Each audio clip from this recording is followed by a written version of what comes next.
இதன் காரணமாகவே ஒவ்வொரு ஆண்டும் ஜனவரி 25ஆம் நாளை தேசிய வாக்காளர்கள் தினமாக நாம் கொண்டாடி வருகிறோம். நம்மை நாமே ஆட்சி புரிகின்ற இந்த ஜனநாயக நாட்டில் வாக்களிப்பது என்பது நமது கடமை மட்டுமல்ல, அது நமது உரிமையும் கூட. மக்களுக்காக செயல்படுவதுதான் அரசாங்கமும் தேர்தல் ஆணையமும்.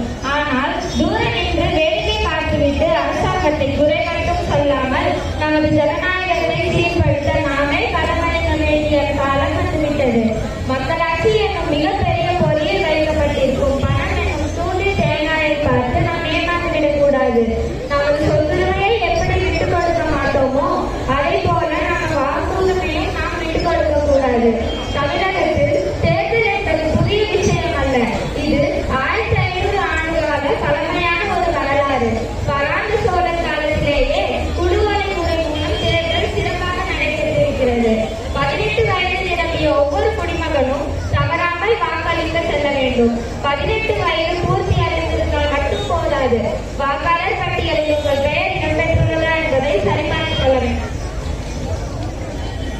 தேர்தல் தொடர்பாக ஏதேனும் சந்தேகங்கள் இருந்தால் 1950 என்ற எண்ணிற்கு தொடர்பு கொண்டு உங்கள் சந்தேகங்களை தீர்த்துக் கொள்ளலாம்.